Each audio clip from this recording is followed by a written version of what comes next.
everybody, welcome back in the shed. I'm Troy, this is Dave. Cheerio. Before we get started, we want to remind you that we have some new merch. Got a cool beer stein you can get. Got some shirts. All kinds of cool stuff. Follow the link below and get yourself some. So today the topic is the top 3 instrumental songs of all time. And there's so many great instrumentals over the past 50, 60 years that it was really hard for me to narrow it down to 3. Like all these, every show we do, it's really difficult to get it down to 3, but we always seem to do it somehow. So what's your number 3, Dave? All right, this one's for you, Stein. Number 3 is Hideaway. And I'm picking the version by the Blues Breakers, which featured Eric Clapton.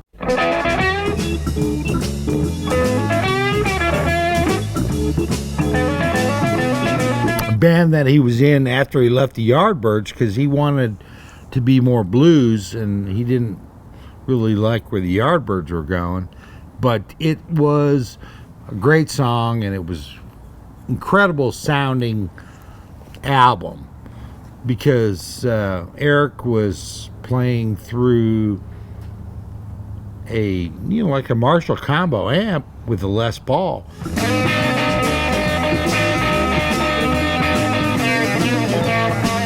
But he had the tone that everyone wanted to emulate. And it's really that album, the Beano album that they call it, where Clapton started getting all this acclaim and they were writing Clapton as God on the walls and all of that stuff. But it's, the Freddie King version is great.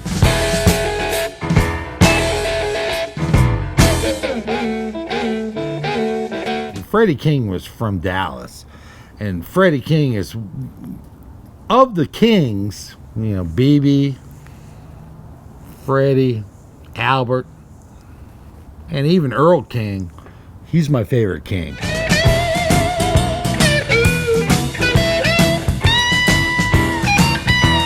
Freddie King was so badass, man. I mean, he was just incredible guitarist, and this was one of those songs that the British blues guys all emulated. And really, I think Eric Clapton, loved Freddie the most.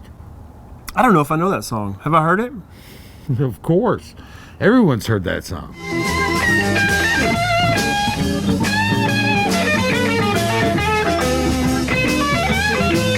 Incredible song, and it's my favorite instrumental. I guess one of my favorites, number 3. Anyways. I guess when I edit this video and I have to put the song in the video, then maybe it'll refresh my memory. Yeah, it's a great song. Yeah. So what's your number 3? So my number 3 is from the Safaris. It's a Wipeout.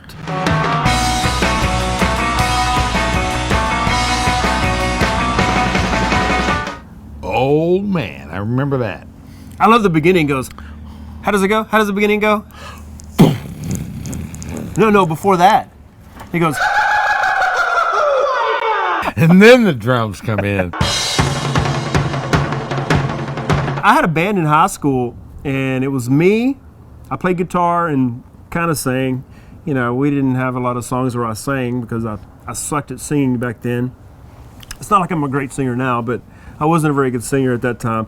And my bass player was Macario Vasquez, and the drummer was Jesse Sanchez. So it was me and 2 guys. We were a 3-piece, and we played that song. You must have had a good drummer. We had a really good drummer, man. Yeah. Oh, he was the fill king, man. It was constant fills the whole time, There wasn't any steady beats going on, man. He was like just constantly. But he could play that song. I could play that song. And even on drums, I started out playing drums originally before I switched over to guitar.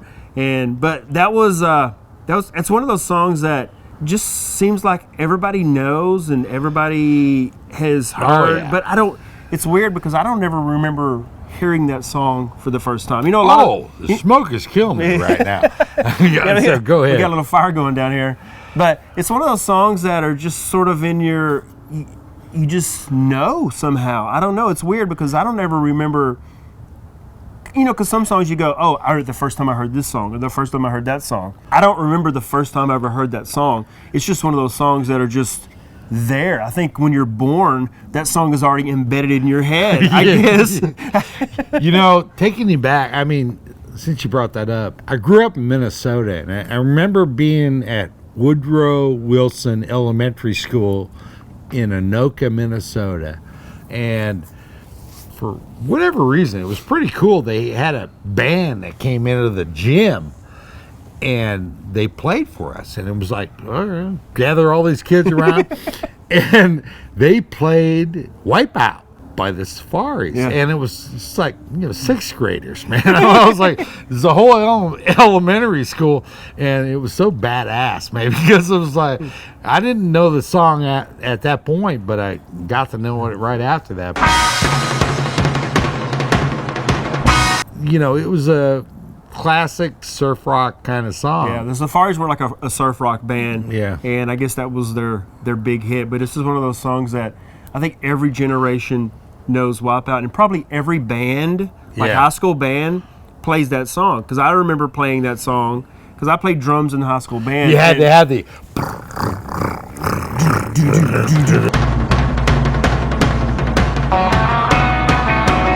It's a great song. Oh, what's your number 2, Dave? All right. My number 2 is Eruption by Van Halen.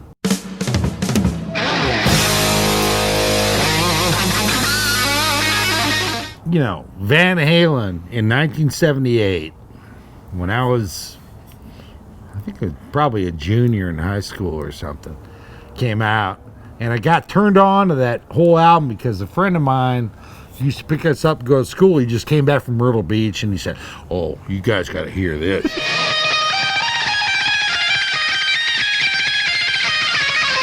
Man, we were all like, our minds were blown. Yeah. We never heard anything that sounded like that.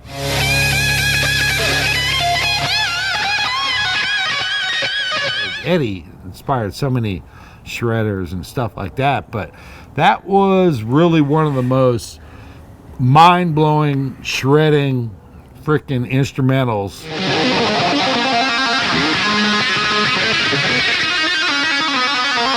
What can you say? I can only say that I agree with you because that's my number 2 also. Oh, really? Yeah.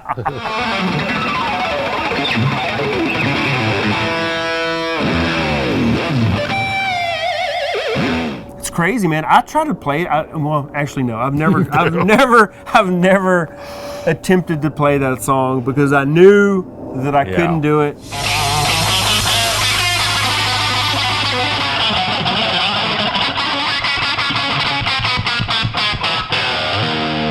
Trying to figure out the tapping that Eddie did.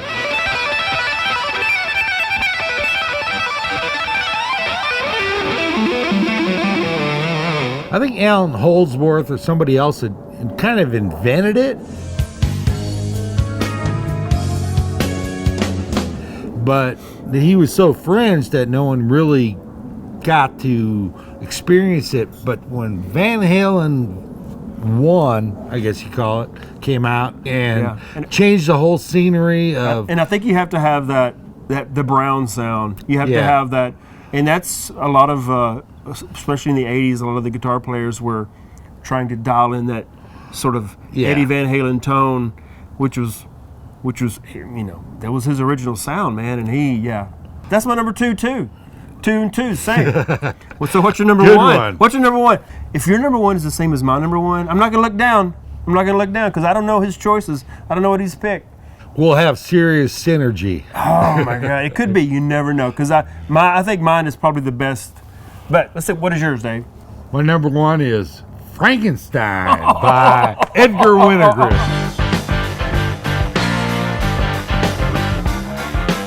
Oh, we both won. Really? Yes, it's my number 1 too. Cheerio. Hell yeah. Oh my God. Hey, this is the first time we've ever had 2 picks the same in the top 3 on one of our episodes, man.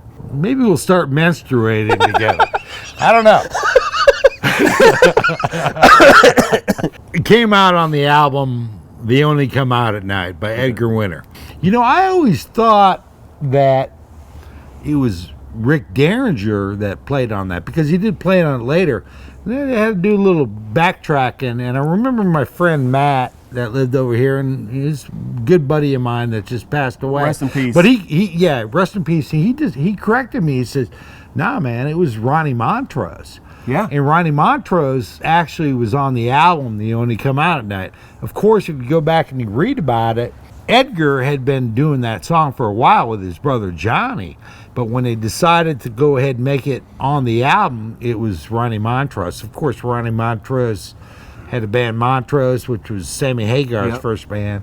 Came out about the same time. Which has that great song, Bad Motor Scooter, man. I always love that guitar part at the beginning. It goes, wait. I think they were on like Don Kirshner's or on Midnight Special, and Rick Derringer was playing it, but Rick Derringer did produce that album. So Rick Derringer and Ronnie were kind of like so close to each other, but that was just a fucking great song. And you know, he played that on like an ARP whatever synthesizer thing. Thing. Yeah, and he's going crazy. Yeah, I watched some videos, and he's he like, wore it like like a keytar. Yeah, like a keytar. It's before the keytar.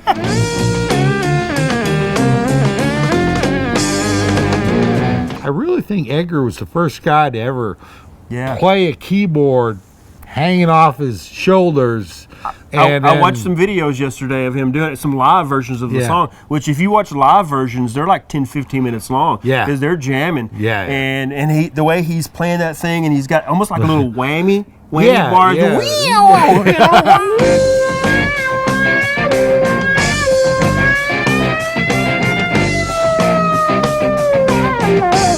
You know why it's called Frankenstein? No. Because when they recorded the song is actually, I don't know, I'm guessing about 10 minutes long. It was too long. So they cut it into so many pieces and had so many, this is back, you know, before computers and stuff. So it was like cutting tape. So they cut tape. They cut a bunch of tape, and they had all these pieces of tape laying on the ground. And I think one of the guys said, "How are we going to put this back together? It's like Frankenstein. Here's the arm, here's the leg. Let's put this back together." Yeah, that's why it was called Frankenstein. Oh man. Yeah, it's weird because it's like on the top Halloween playlist. It went to #1, actually. Really? Yeah, that song went. I actually have the vinyl in the house. They Only Come Out at Night. Yeah. It's a great album, man. I mean, I love that album. I haven't listened to it in a long time, but yeah, it went to #1. But it's also in a lot of Halloween playlists. Yeah. Just because of the name Frankenstein, because it's not really it's not a Halloween song. I have a Halloween tape. I used to open up the front windows and play like it had Strange Brew and Frankenstein, had all these like scary songs, but they weren't really. It was just classic rock. Anyway, that's our top 3 instrumental songs of all time. Me and Dave we're getting more on the same page as we go along with these episodes. So anyway, click the link below, grab you some of our cool merch we got going on, and leave a comment below. Let us know what your top 3 instrumental songs are of all time. Like the video, subscribe to the channel, and we'll see you next time. Adios.